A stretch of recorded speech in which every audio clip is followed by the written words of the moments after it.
Hola, ¿qué tal? Y bienvenidos a el track de la nube, App Engine y más. Vamos a terminar antes del corte para el almuerzo con la plática de Saurabh Gupta, titulada JavaScript en la nube, Automatización usando Google Apps Script. Saurabh es ingeniero desarrollador de ingeniería de programas de desarrolladores en Google y trabaja de la mano de desarrolladores de Google Apps Script para ayudarlos a crear aplicaciones increíbles utilizando Google Apps. Vamos a darle la bienvenida.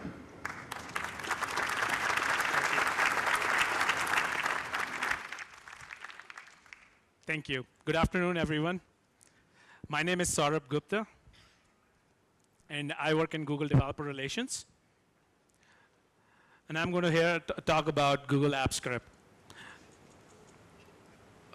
Just want to get the slides. Okay.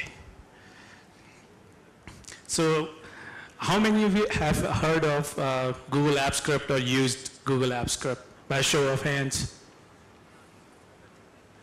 So, Google Apps Script is a JavaScript engine in the cloud, and we are going to talk a lot about what JavaScript in the cloud means. But as in the talks before mine, Ikai and Chris talked a lot about App Engine and how App Engine provides JVM runtime in the cloud. Google Apps Script is sort of the other side of the same equation, where it's a JavaScript engine in the cloud. So I'm going to cover what exactly is Google Apps Script. I'm going to talk about why you should use Google Apps Script and who should use it in general. And then I'm going to talk a little bit about the APIs that Google Apps Script provides in the cloud.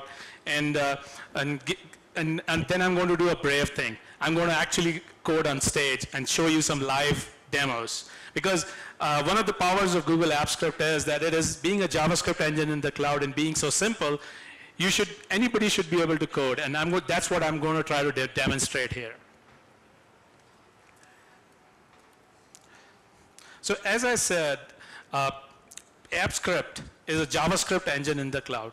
Now what does it mean by a JavaScript engine in the cloud? Well, it's easy. It's a JavaScript runtime. So you can write some code, and that code runs on some remote Google server somewhere in a sandboxed, sanitized JavaScript runtime. But the more interesting thing here is that you are able to write code in a browser. That code is a JavaScript code. Once you write that code in the browser, that code executes on Google servers. So isn't that cool? Being able to write code in a browser and being able to have it execute without the possibility of compilation and all that, and sort of have a ready-made backend with you. So what does Google Apps Script comes with? So it comes with it whole built-in JavaScript structure, JavaScript syntax, easy-to-use classes. But it also comes in with easy-to-use APIs. Now these are the interesting APIs, which are the same APIs that are exposed for Google Apps products. So for example, these are APIs to access Google Spreadsheets. These are APIs to access Google Docs, Gmail, Sites, Calendar. So with these types of APIs available, not only can you write some JavaScript code in a browser, but you can do a lot more with that code. And I'm going to show you what that more is. But things just don't stop here. Actually, it gets better. We realized when we created Google Apps Script that we have to not just give you a JavaScript runtime, not just give you a simple, easy to use APIs in the cloud, but also give you ability to connect to any sort of API out there in the cloud. So we have built-in capabilities to allow your JavaScript code to connect with third-party APIs. And I'm going to show a little bit of that as well. But then another thing is, how does this JavaScript engine in the cloud show up? And by that, what I mean is, you understand that how you write the code. You write code in a browser, but how does that code, that application manifest itself? Well, the obvious choice here is that it can show up in a spreadsheet, Google spreadsheet. It can show up in a sites page. You can even write standalone web applications with Google Apps Script, and you can even run code asynchronously, meaning you can have triggers, crons, things like that. And I'm going to try to show some of that as well, right on stage doing a live demo. So the question is, why do you want to use Google Apps Script? Or rather, and then even before that, why do you want JavaScript in the cloud? So there are a couple of reasons why you would want JavaScript in the cloud. Well, as Ikai and Chris before my talk explained, App Engine is all about Java runtime in the cloud. And AppScript, on the other hand, is about JavaScript runtime in the cloud. But why did we want JavaScript? Why did we have to create a JavaScript runtime in the cloud? Well, so the roots of that question sort of are grounded in this whole slide, which is all about automation. We wanted our products, Google Apps products, to be extensible and users to be able to use them in such a way that they should be able to automate different tasks. We wanted that the APIs that these products have, they should be so easy to use that anybody who's familiar with writing JavaScript code should be able to use those APIs. And that's where JavaScript came in. Because you can use a lot of these APIs, Java APIs or Python APIs, but there is a lot of plumbing that you have to do. And I'm going to talk a little bit about that. But with JavaScript in the cloud, it becomes quite simple. So that was one of the main reasons why we wanted a JavaScript engine in the cloud. But before I talk a little bit more about automation, I want just to know by show of hands, how many of you use Google Apps for personal or for work purposes? And how many of you feel that it meets 100% of your needs all the time? See, so this is where some of these questions AppScript sort of solves. These are some of AppScript gives you a lot of these answers. So what about automation? Well, I'll give you an example. It's a personal story. So I have family in 3 continents, in Asia, in Europe, and in Americas.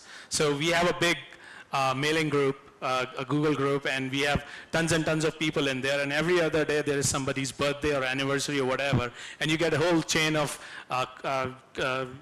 best wishes, emails, and all that kind of stuff. So after a while, it sort of becomes boring. Because every other day you say, oh, happy birthday, so-and-so, and now everybody's like, happy birthday, happy birthday, happy birthday. And it's kind of boring, right? So my dad calls me up and says, can't we do something more interesting? So I'm like, yeah, we can do something more interesting. I can write I can use the calendar API, the GData API, and I can fetch every day whose birthday or anniversary it is. Then I can hook into, say, joke of a day RSS feed or something, pull out a joke, zip it up in a nice email and send it to all the group. And then I can take that code, Java code, and deploy it on App Engine, run a scheduler, and do all of that stuff. But that's quite complex. I mean, who would want to do that type of automation, and because that automation is very expensive. But still, that automation is required. It makes life interesting. Now, this is a very edge use case that I mentioned, but there are tons of automations that you need every day in your daily lives. So, for instance, mail merge. It is a beaten down example that anybody would talk to you about when they would talk to you about automation, which is, oh, we can do mail merge. But that's just the basic. You can access your inbox, which is Gmail, as if it were a data store.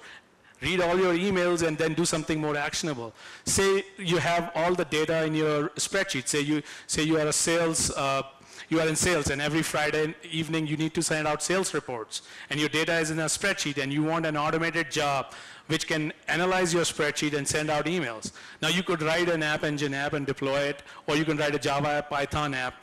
But with AppScript, it becomes even a lot simpler. So automation is where AppScript's roots are grounded, but it doesn't end there.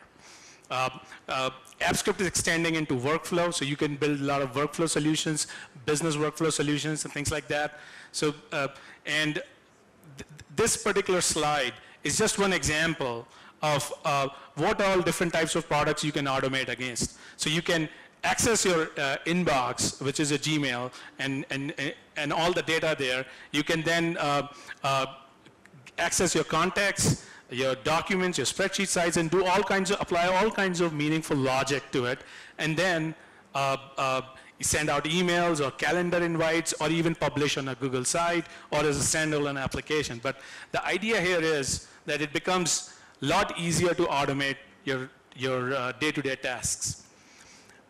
The second reason why you should use Google AppScript is because it lets you implement those use cases that you wanted to implement with Google Apps. So remember that when I asked, does Google Apps meet 100% of your needs? Well, it may meet 99% of your needs, but that extra 1% is what Google AppScript will give you.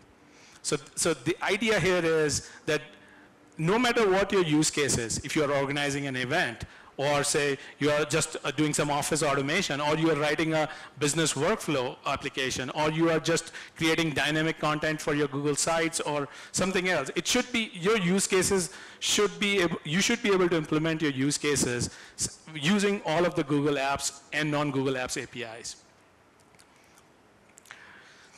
So if you have applications that are low volume but feature rich, those are the types of edge use cases, then AppScript will come in totally handy. That doesn't mean that high volume and high feature rich use cases are not in scope. They are totally in scope. But when we created AppScript, we had in mind that users would want to implement use cases which are very specific to them, their business, or their personal needs. And the third most important reason why AppScript is really cool is because it is very cost effective. And now I don't mean in terms of dollars and cents, but I mean in terms of software programming productivity. So one of my favorite things on this slide is, if you see on the right top corner, which is that your script sort of runs under the identity of Google account. So that takes care of all the authentication and bulk of the authorization part of the code that you would have to write. So let's go back to that App Engine application that I was writing using the Calendar API. Now I would have to take care of authentication. I would have to take care of authorization, OAuth, all that stuff, right? That's plumbing, that's boilerplate code. That's something that makes me less productive. That's something that prevents me from implementing edge use cases. But if I write an app script, it runs in the context of Google accounts, and so there's no authentication issue here because we take care of security. AppScript takes care of security, and there is very, very limited authorization exposure, and it's very user friendly. So that is, I think, one of the most important reasons why it is very cost effective. And then obviously you don't need any explicit software or new fancy language or new fancy API or something like that to learn. It's all very intuitive. So with that, I'm going to jump right into a demo and actually show you how it works. Because by this time, I think your appetite is a little wet to write a script. So it's easy to write a script. Let's go to docs.google.com. So once I am at docs.google.com, I say create a new spreadsheet. So as you can see, this is a Google spreadsheet. So here on the menu, I have tools. So I click on tools, and I see a script editor. Now some of you may think, wow, this script editor sort of kind of things seems like a macro. Well, I'm not going to deny it that the roots of AppScript are in macros, but it's a lot more than macro, and I'm going to show you what that lot more is. So let's just write a very basic, simple script. So as soon as I open the script editor, you will notice that we jumped right into a code editor type window. This is, by the way, this is all browser, Firefox. So, and if you look at this editor, you will see the top bar here, menu bar where you can do you can save your project and all that. So it's like a browser-based IDE, so to speak. And then you have a project, and in each project you have files on the left-hand pane. So you start with a code file, and in there is the script editor, which is a JavaScript editor, and I'm going to show you some capabilities. So let's write some code. So imagine we have a spreadsheet we just opened, and we wanted to fetch contents of that spreadsheet and have it emailed to a user. So first thing I would do is I'll say, okay, get me a variable to the sheet. So we have a class, so we expose APIs. So I'll say a spreadsheet app. This is a JavaScript class that comes with AppScript. So as soon as I say dot, by the way, is the font size clear, or should I increase the font size? It's okay? Okay, cool. So as soon as I did spreadsheet app dot, and you can see, this is a fully functional code editor, JavaScript editor, in the browser for your code that needs to be run on the server side. So let's get the active sheet here. So now all of a sudden I have reference to my sheet. So let's get a cell. So I'll say sheet, and I'll say dot. And as soon as a dot, you can see what all actions I can take on a sheet. So here I would do is I would get a range, and I'll say I want to get cell A2. So now all of a sudden I have a reference to cell A2. Let's get the value of cell A2. So it says cell dot, and you can see all these operations that I can perform in the cell. Now this is like scripting your spreadsheet. This is like macro plus sort of a thing, but it gets better, and I'm going to show you. So let's get the value here. So now I have value of this cell. Now I want to do something with this. So in traditional desktop software land, you would have a desktop application and you would write a macro. You would get to this point where you could fetch a value of the cell, but you would not be able to do a lot more meaningful things with it. Like for instance, send an email, right? So let's send the value of this cell in an email. This is the power of cloud here. So I say mail app, this is one of the other classes that we expose in the API. And I say, well, who do I need to send it to? Say I'll send it to myself. So I type in my address, and I say, DefWest, basic demo, whatever, right? So I need this in quotes. And then I just say value. That's it. That's as simple. Sending email from my account. So I'll save it. I'll give it a name, demo 1. And now this code is actually saved on Google servers. And let me save the project as well. So actually I saved the project. So, so this code is a simple code, accesses your spreadsheet. Now is able to send an email and stored on Google servers. So now let's run this code. So before I run it, I want to go back to the spreadsheet, and I want to populate something in cell A2 here. And just for kicks, I'll say DefWest demo 1 or something, right? So now I have a spreadsheet here, and let's go back to the script. And let's execute it. So it's easy to execute. On the toolbar menu, you will see this play icon. That's the run icon. So as soon as I click on this icon, now this is the fun part. Authorization required. So for those of you who know how to use GData APIs and know how complex OAuth can be, this is actually a lot simpler.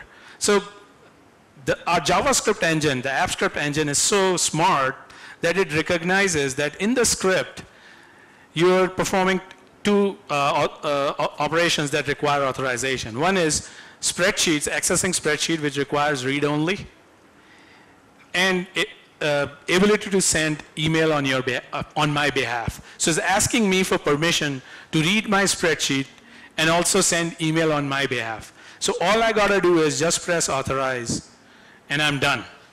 This script is now privileged, or rather authorized, to access my spreadsheet and send email on my behalf. So once I've gone through this authorization phase, let's run it again. And when I run it, the script executed, and let's check my inbox if the mail did arrive or not. So let's refresh it here, and there you go. Now, if you can extend this example to something more business-like setting and more complex, where you have lots of data, and you want to perform some analysis, some logic or something, and based on that, maybe you want to create a calendar event, maybe you want to invite people for meeting, or you want to blast out an email to all your contacts, or do other things. So the whole idea of automation sort of starts taking shape here a little bit. So let's go back to our presentation here, and let's see. Oops. Okay. Okay. So what is our goal? I mean, who do we want to target as AppScript? So my personal goal is that it should be as simple that anyone can script. But really, from the realities, what we want to target is someone, a tech-savvy business user who can write a macro or two to a rockstar developer who wants to write a superstar workflow for a particular business or for something, right? Or maybe a very interesting UI application and things like that. And I'm going to show you what types of UI applications you can write with this. But the idea is that because it is so simple and so generic and yet powerful, the spectrum of, or the segments of users that can use AppScript is quite vast and large. And because of that, and because of the automation capabilities, sometimes it's confusing as to who is who. In my experience, a lot of users of AppScript are users who want to automate their own tasks. So you may write a script, and then you may be the consumer of that script as well because you are benefiting from it. But if you're a rockstar developer and you want to, say, write a business workflow, in that setting, in that type of scenario, it's a more developer and user type paradigm where developers write scripts and users are actually using those scripts in a UI form or whatever. So you will find a lot of times that you write scripts and sometimes you end up using those scripts, but a lot of times you write scripts and others end up using your scripts. And the reason why I mentioned this is because we have taken care of the security aspect of AppScript, but there are certain constraints in terms of how you can write scripts and what you will have access to versus not, and in what context and whose security context does the script get executed. So we are going to go a little bit over that as well.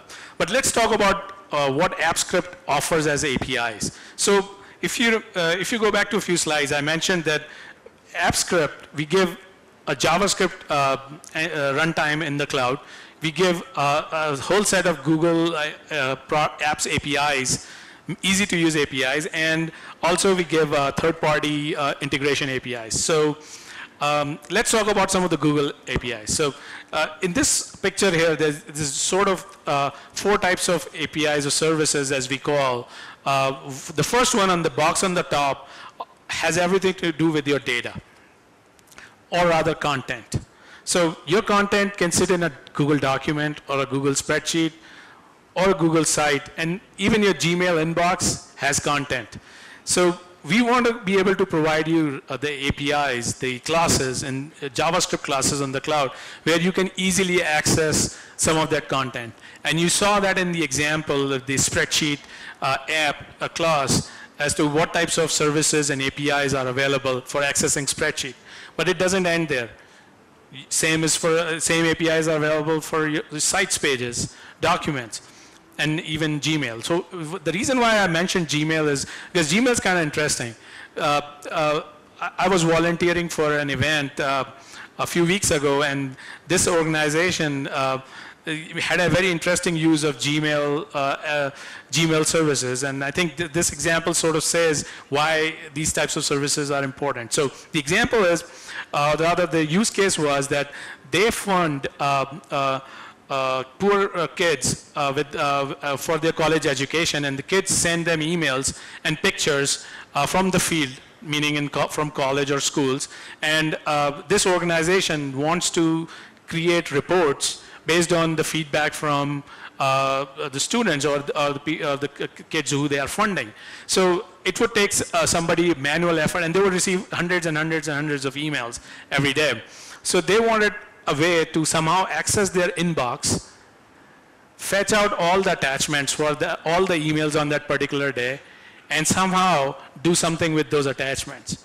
Well, there was really no API until AppScript implemented something like this, which is you can use Gmail APIs to actually have inbox, access your inbox, and then do some things interesting with it. And I'm going to show you a cool demo around what you can do with some of the Gmail services. And the last type of content is your docs list. So docs list is interesting. For those of you who do not know what docs list is, when you go to docs.google.com, you see sort of a desktop version of your My Documents. And that's what we call your docs list. So the idea here is that even that docs list itself should be scriptable. You should be able to automate some of these things. For instance, you want to create new documents and share it based on a rule. You should be able to run a script, say, on a nightly basis and share it with certain people or whatnot. You may want to upload some arbitrary files into your docs list. You should be able to write a UI application using AppScript to put some files in your docs list. You should be able to organize it better in a scripted way so that your My Documents or /doc list is clean. So you can do a lot more with these types of content services. So let's jump into a demo real quick here. And what I'm going to do is I'm going to show you how content services combined with our map services, which do not fit into the picture, you can do something really interesting. So let's go back to our script editor. So this is my script editor, and now I want to create a new, say, a script. So I create a new file, and I say map demo. Right? So in this example, say I'll call it map demo, the name of the function, and say I want to read, oops, I want to read, let me just code it right here. So say I want to read the sheet and the value of the cell. I'm just going to copy this code that I wrote and paste it here. And suppose the value here in cell A2 is an address, right? And we want to map it out. So let's say we say new map, and we say map, and we create a new static map. And then let's say we want to add a marker. And the marker is of an address that is in cell A2, for instance. And then we want to send out an email. So I'm going to use my email address again just for demo. So I added the recipient here, and let's add a subject. And I will add body is, say, new map dot get, say, map URL, right? So that's a very simple script. So let's save it. Let's go back to the spreadsheet. Where's the spreadsheet?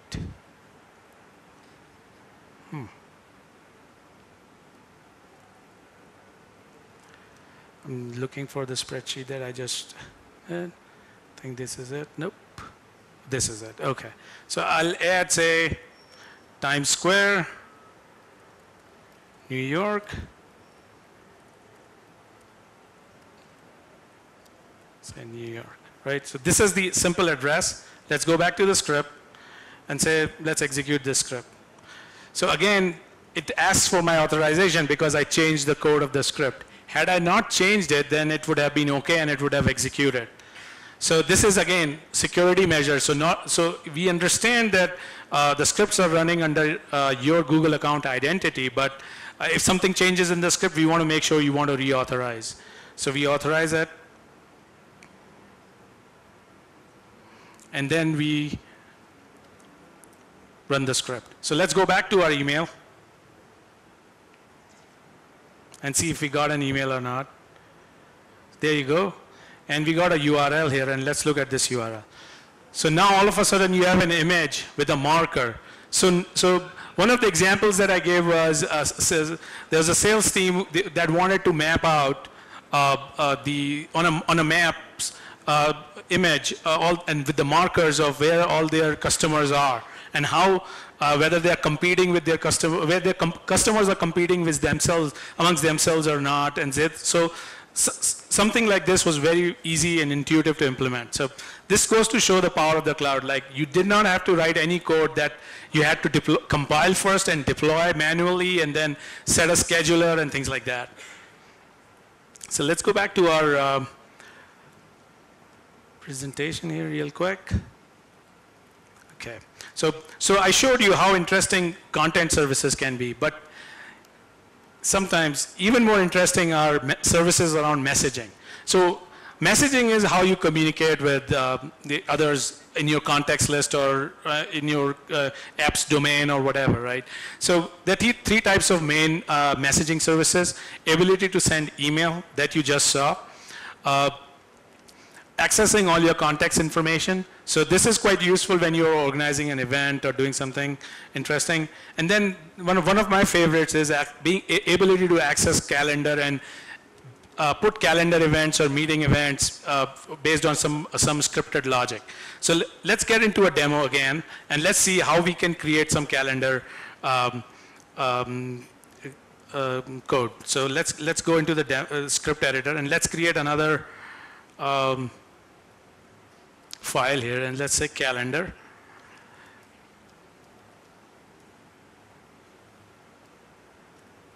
So it's very simple. So first, we, as like any programmers, we will, a calendar app is the static class. We do calendar app, and you can see how many functions there are to access your calendar. So I will go the easy route, and I'll say get my default calendar. So I have a default calendar, then just in the interest of time, I'll just copy all this code.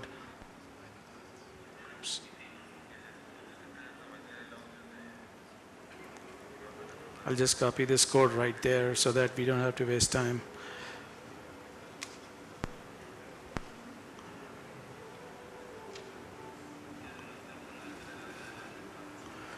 So what did we do here? So first we created a JavaScript date.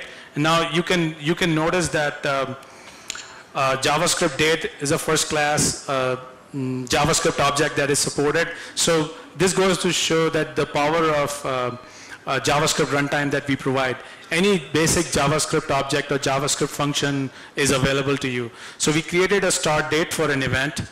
Then we created an end date, which here you can see it's 2 hours. So we have a start date which is now, and then the event lasts from now and 2 hours.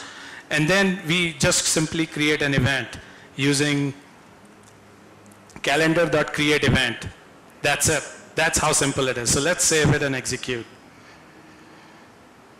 So again, once we execute, it will present a pop-up, and this time it's even smarter. It says spreadsheet, email, and calendar. Now, why is email and spreadsheet here? We are not doing anything with that, right? Well, the security context is part of the project, and there are some scripts that are accessing spreadsheet and email, so it combines the entire security context. So, and it's, by the way, it's smart enough to, if you notice, that you are reading and writing the calendar, but spreadsheet we are just reading. So it is smart enough to give you the minimal security context that a script needs.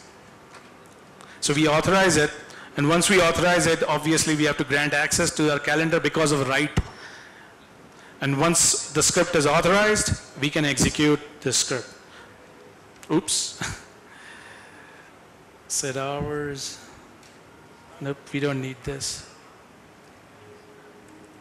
Wrong code.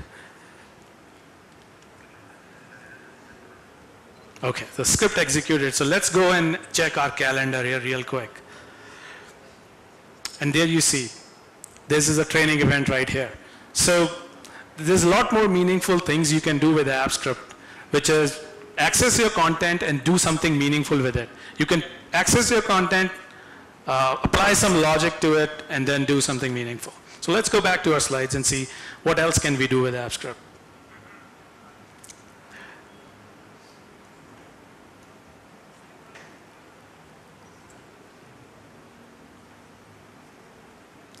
So The third type of services that I talked about were third-party integration services. So say, for instance, you do not use Google Documents or spreadsheets, but your data is elsewhere.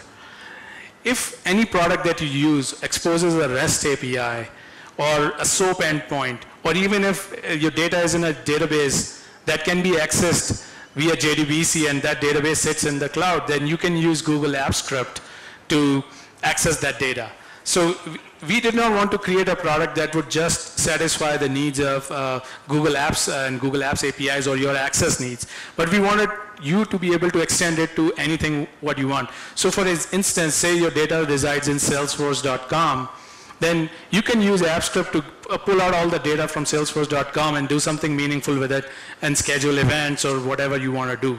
So SOAP endpoints, you can definitely use REST even with OAuth. So this offers OAuth made simple capabilities and JDBC access. So this just goes to show what we were thinking and what is the power of cloud and the power of JavaScript in the cloud. The most important and the most interesting APIs that we have are UI services. So for those of you who are familiar with building JavaScript applications on the client side, the UI is what you primarily deal with when you write JavaScript. But what about JavaScript and UI on the server side? So we exposed UI services which will let you create some interesting UI. And I'm going to show you a demo right now, and then we are going to write another very simple application. So this is a Google site, and this is a sort of a demo site. So as you know, Google site is this place where you can create wiki-style pages and all that. And you can insert gadgets and make it a little bit more dynamic. But you cannot customize it to your heart's content. For instance, you cannot create a custom UI and all that. But with AppScript, you can create a simple script that uses UI services and then embed that in a site page, and that's what I'm going to show. So what I'm going to show you is a training application that allows users of that application to fetch training titles or training content from Netflix's library. So that's where the third-party APIs come in, and then let users choose which title they want to add to a training queue. So this is like a hypothetical organization which is using Netflix as their content provider for training content. So let's click on this training application. So what you will see is this is a Google Sites page, but the UI in it is an AppScript UI. And the way you do it is you write an AppScript and insert AppScript as a gadget in a sites page. So the first step in this training application is you want to choose a category as to what you want to learn today. So if, for instance, I'm speaking English, rather I should be speaking in Spanish, so maybe I want to learn Spanish. So I click on language instruction, and you can see that these are the title informations that are fetched from Netflix. This is all UI built using Google Apps Script. This is all JavaScript that was running on server side, but somehow made your client side more dynamic. And I'm going to show a little bit how. So let's add this to our queue. So I'm going to add Spanish to my queue. So the next step in this workflow is I want to choose a date. So let me choose a date and say I want to choose, say,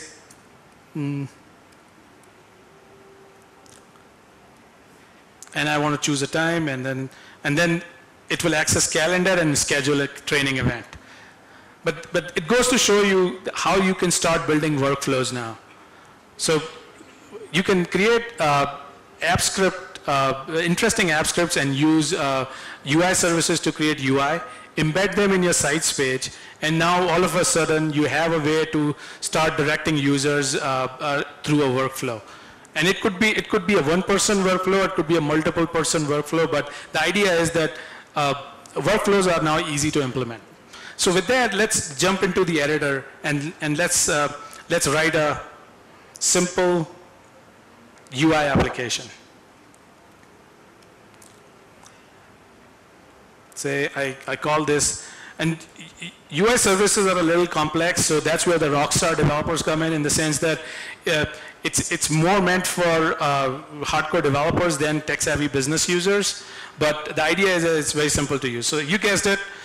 When I create a UI, I will use UI app as the class, and then I'll say create application.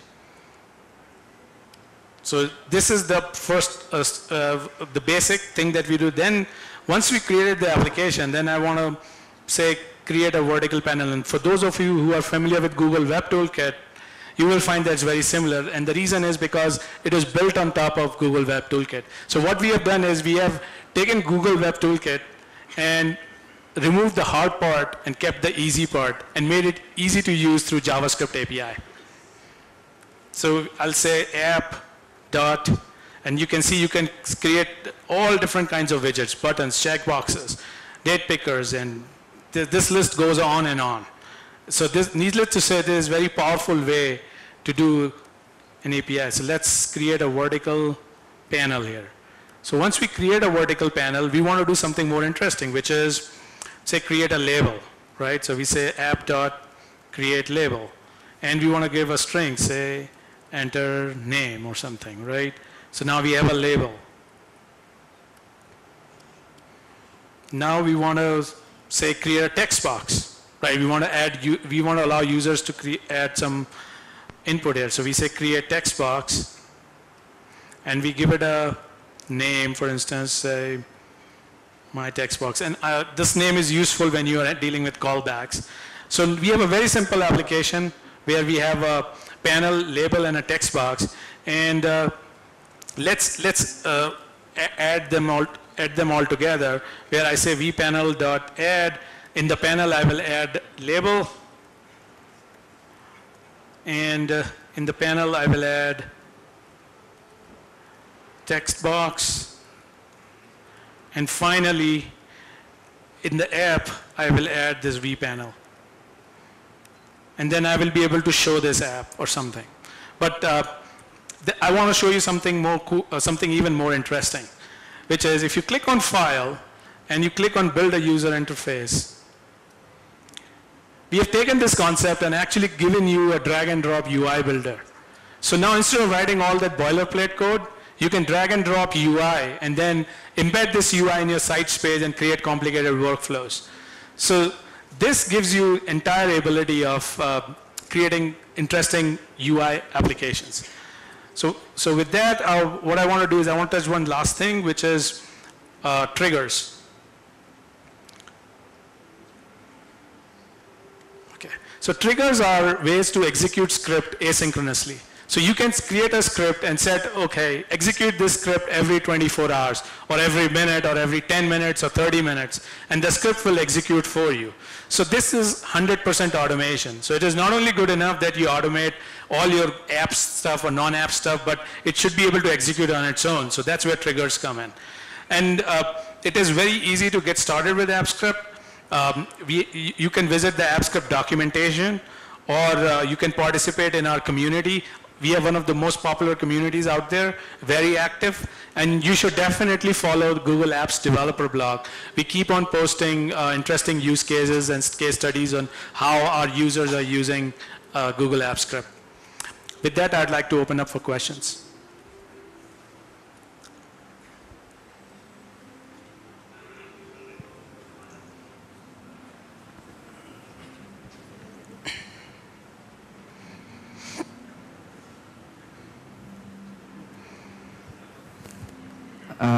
For example, if I want to send email with Google Apps Script, but with UTF-8 support, I don't know if it can do it, or if possible. I'm not sure today if we have UTF-8 support, but this is something that we look into, because some of the APIs are actively under development in the sense that we are investing a lot. So if you find something that is not supported, then definitely let us know on the forum and we will try to implement that. Yes, because could be a limitation for us language. Could you Spanish. Yes. I'm not 100% sure if we have that support or not. Chances are we have, but I've not tried it. But I'd say please try it, and if you find that something is missing, then definitely let us know. Okay, thanks.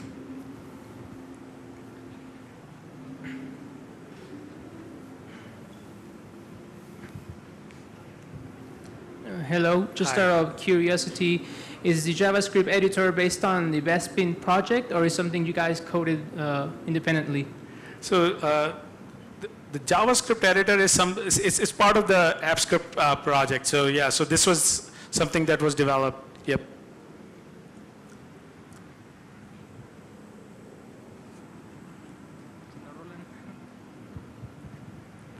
Yeah, I think you have a question there. Okay.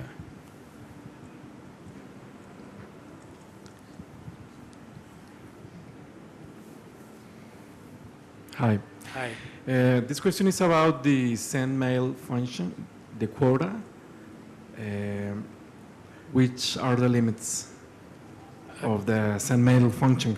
I mean the quota. How much mail you can send actually? So your question is about quotas, Yeah. right? So Gmail itself exposes some quotas in terms of how many outgoing outside of domain emails you can send.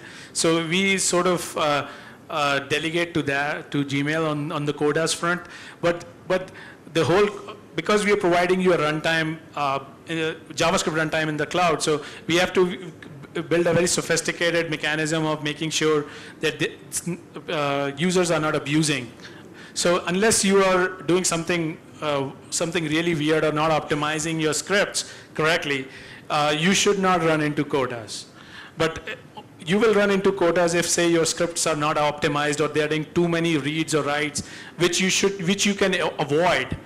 Then chances are you will never, hit quotas. Thank you.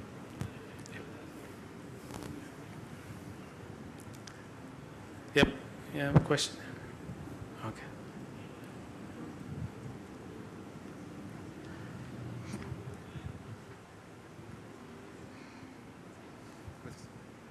Hi. Yeah. My question is, what could be the steps necessary to integrate with Google App Engine?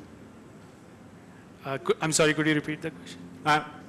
I see the script is executed in a Gmail account, but what will I need to do to integrate with Google App Engine? Right. So, interesting idea, but we have really not a thought of integrating with Google App Engine. So if you want to write a service that is deployed on Google App Engine and it exposes itself as an API, then you can very easily use Google Apps Script to hook into that API. So using third-party integration classes that we have in Google Apps Script, it can connect to your App Engine application easily, because your application would have implemented APIs which anybody could get to, right? So in theory, so an app script can get to those APIs as well. And if you expose OAuth authorization capabilities, app script can handle that as well. Yes. A question.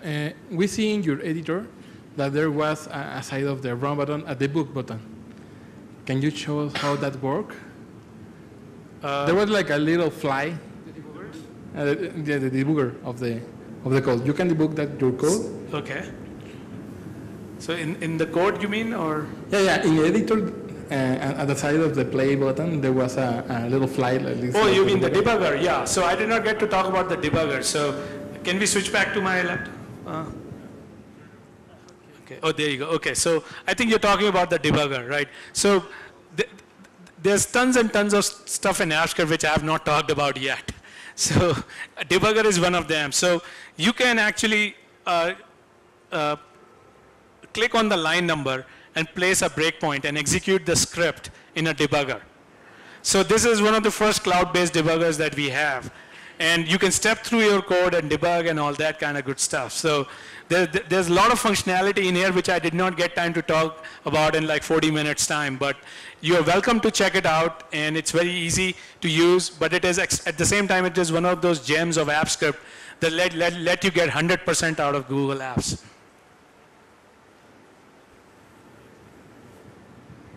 Okay, what product? Well, what Google Apps still doesn't support app script. What part of Google Apps are not still exposed in AppScript? Yep. So there could be a variety of ways. Like for instance, I'll say presentation. Google Documents is there, spreadsheet, sites is there, but Google Presentation is still not part of, still not exposed in AppScript. But going forward, our goal is that that we want to get as many apps products as possible to be supported easily in Google AppScript.